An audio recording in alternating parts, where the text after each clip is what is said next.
Morning, friends. Happy Thursday morning, Summit families. I hope you're all having a good day. Bella is on my lap again. She's ready for chapter 5, a trip to Treasure Island. My apologies over the snack time with Miss Rachel. I'm just having a really hard time recording myself live without making a mistake or not having everything that I need. So I'm trying to be efficient about it.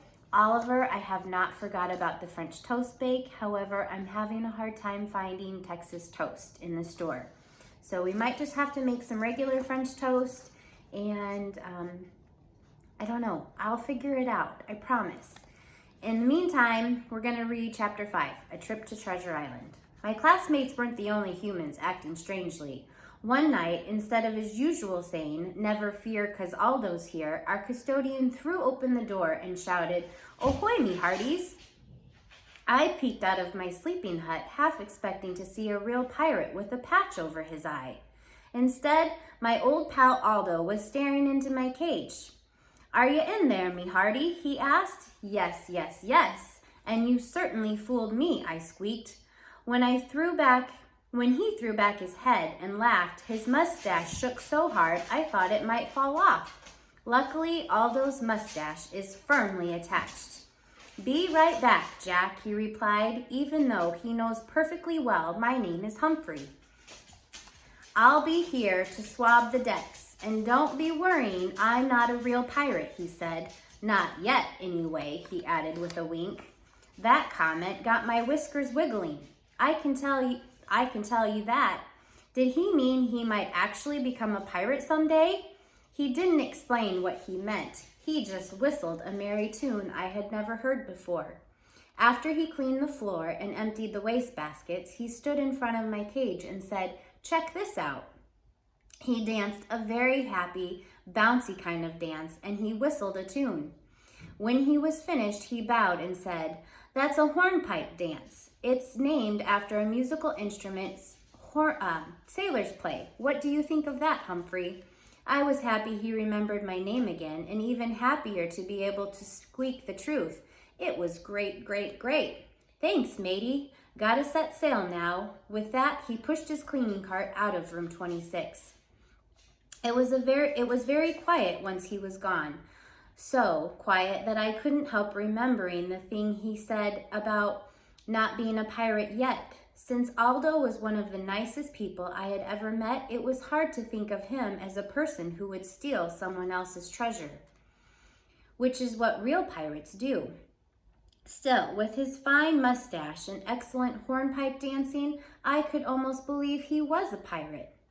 I couldn't sleep a wink that night, not just because I'm nocturnal, but also because of all of the strange things going on. Og, if I could go to the library, maybe I would understand what everybody's talking about, I told my neighbor. Og floated to the water side of his tank as if he didn't have a care in the world. I flung open the door to my cage and got a little closer. "Wouldn't you like to know what's going on?" I squeaked loudly, just in case he hadn't heard me before. He didn't answer at all. He just floated around. Maybe he was sleeping. But who can tell with a frog? I was thinking maybe I could go down there and check things out, I said, raising my voice even more. Still, nothing from Og. Since I was already out of my cage, I decided to have a little adventure. Aldo would have gone home by now, so the coast would be clear. I slid down the leg of the table and scurried across the floor. The door was closed, sure, but I was able to squeeze under the bottom. After all, I had done this before. The hallways of Longfellow School were always a little eerie at night. There were lights on low, and the street lights shine through some of the windows. But it's odd to be in a school with no children, no teachers, and no principal. It doesn't feel quite right. I hurried to the library and squeezed under the door. Oops, a little tight. There was a marvelous room filled with books.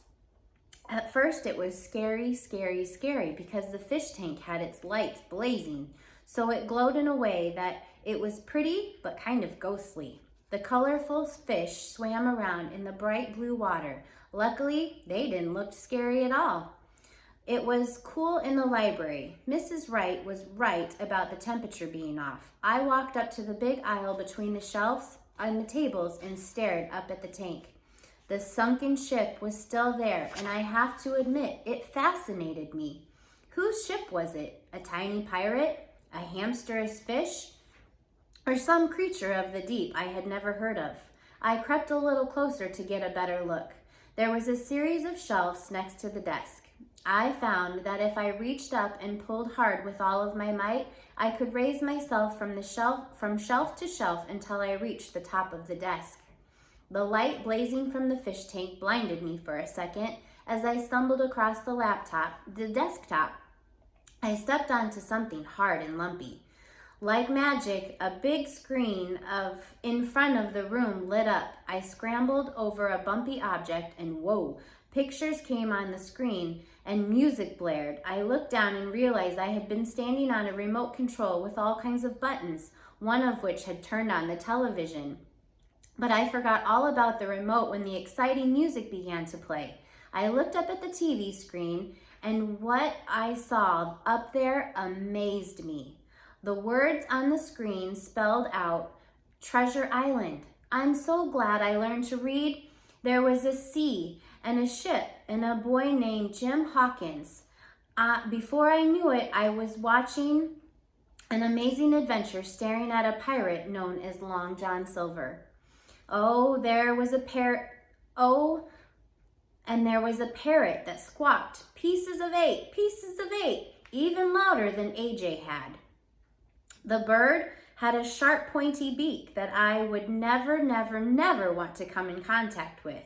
And there was great big waves rolling up and down. As I settled down to watch, I accidentally hit another button, and the movie started all over again. The words, the music, and the parrot. And those waves rolling up and down until my tummy felt funny.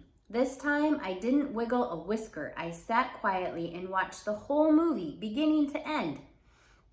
It was one of the best nights I could remember at Longfellow School. When it was over, I carefully tapped the remote control until the picture went off. Then I dashed back to room 26 and grabbed the cord for the blinds that hangs down next to my table and swung myself back up like I was swinging my way up to the crow's nest of a ship. The crow's nest is a lookout on top of a sail ship. And on top of the sail of a ship, I learned that I was watching Treasure Island. Soon I was back in my cage, safe and secure. Ahoy, Og, would you like to hear about Treasure Island? I asked my friend. Boing, boing, he answered. I took that to be a very big yes. It took me most of the night to tell Og the whole story of the movie I had seen.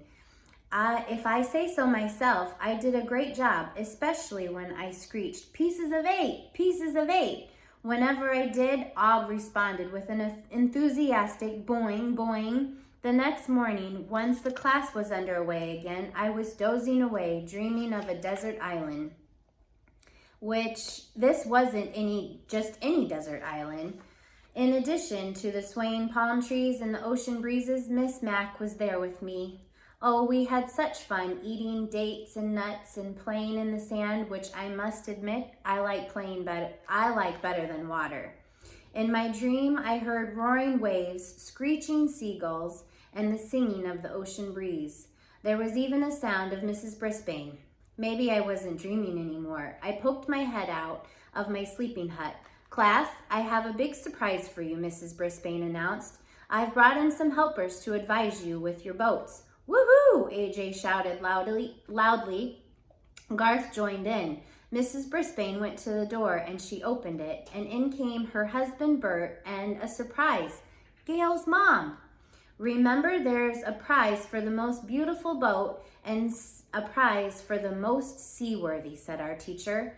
Mr. Brisbane can advise you on building boats, and Mrs. Morgenstein is an artist who can help them to look good. That news created quite a stir in the class. Personally, if I were sailing, I'd want a solid, seaworthy boat. But I also like the idea of a good-looking craft. Having these two helpers was just the kind of idea a very clever hamster might have come up with. All of my classmates were buzzing with excitement except for Gail, who stared down at her desk. I was puzzled. Wasn't she glad her mom was there? I decided to think about it for a while, but I guess I dozed off. The next time I woke up, Mrs. Brisbane was talking about a boat that floats is a success, and a boat that sinks is not. I nodded in agreement and drifted back to sleep. I was awakened again by the sound of Mrs. Morgenstern's voice. A thing of beauty is a joy forever, she said. Your job is to make the boat as a joyful reflection of who you are. Suddenly, I was wide awake. The SS Golden Hamster was definitely a joyful reflection of who I was. But would a boat like that actually float? My friends were already busy drawing and discussing their boats. If I had a partner to help me build my boat, I stuck my head outside of the hut.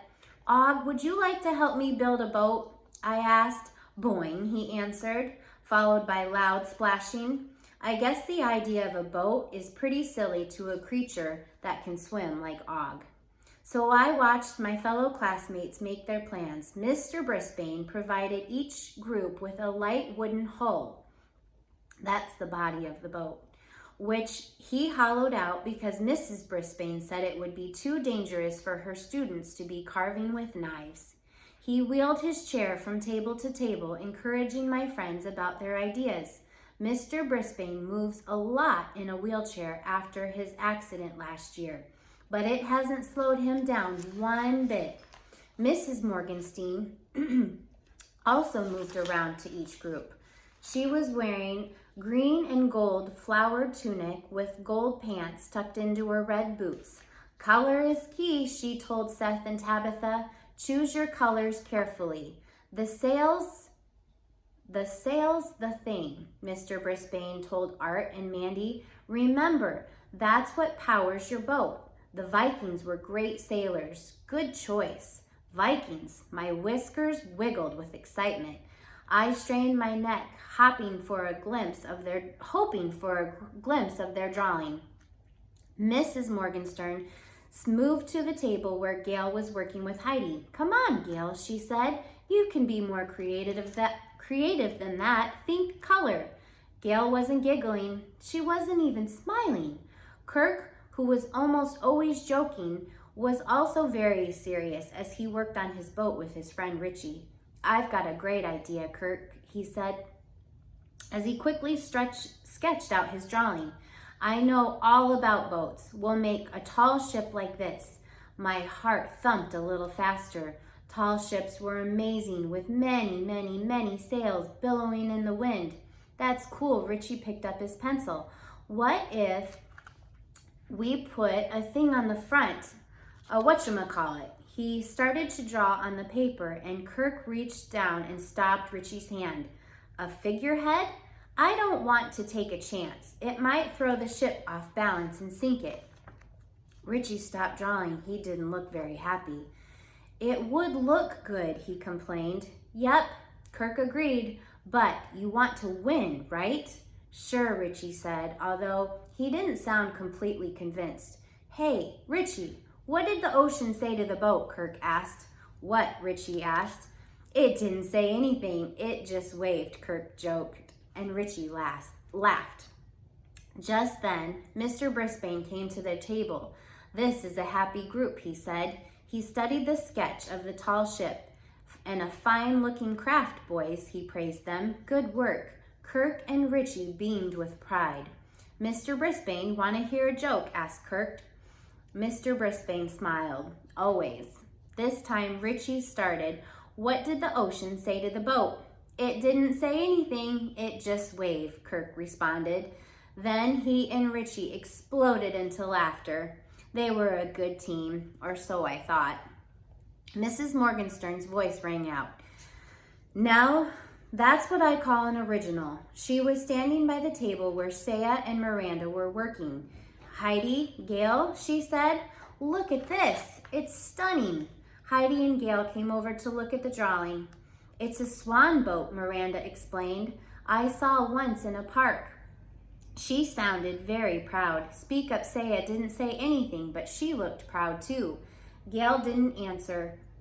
She just followed her friend back to the table and stared down at her drawing.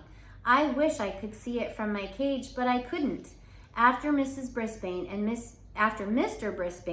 Mrs. Morgenstern had left, Mrs. Brisbane pulled her chair to the front of the room, took out my favorite new book, and began to read. Uncle Jolly Roger and Vic and Vi finally reached the tropical island where there was supposed to be a buried treasure. But when they arrived, they discovered that a band of pirates had gotten there right before them. The very thought of meeting real pirates gave me shivers, but it was the good kind of shivers, where you feel happy and scared all at the same time. When Mrs. Brisbane stopped reading, my friends all begged for more. I'd like to read another chapter, she said, but I don't think there's time. Just then the bell rang, announcing the end of the school day. The day had gone so quickly, none of us had noticed, not even wait for the bell Garth, who was always the first one heading out the door. Usually after the school day was finished for the day, I looked forward to Aldo's arrival. It was the high point of my evenings, but that night I was anxious for Aldo's visit to be over as fast as possible. For one thing, I liked the regular Aldo better than the pirate Aldo, despite his hornpipe dance. For another thing, I was still thinking about Treasure Island and Long John Silver and Jim Hawkins, the boy who went to the sea. I stared out the window a long time until I saw Aldo's car pull out of the parking lot. Then I threw open the door to my cage, slid down the table leg, and zoomed across the floor. I was so excited I almost forgot to tell Og what I was doing. I felt a little guilty having so much fun without him, but I couldn't resist the chance to see that movie again. I squeezed under the library door and headed straight to the remote. I punched it and boom, the monitor lit up. I was so ready to set sail on the open sea. I was so surprised when instead of the pirate movie, there was some kind of program about how the human eye works. I guess Mr. Fitch had showed it to some other class. I must admit, I learned a lot about the cornea and the iris and cones and rods. But believe me, it was nothing like sailing to Treasure Island. Keep your eyes open, mateys. There may be rough seas ahead. From Jolly Roger's Guide to Life by Icy Waters. I hope you all have a great day. That was the end of chapter 5, and I'll talk to you guys soon. Thanks, guys. Bye-bye.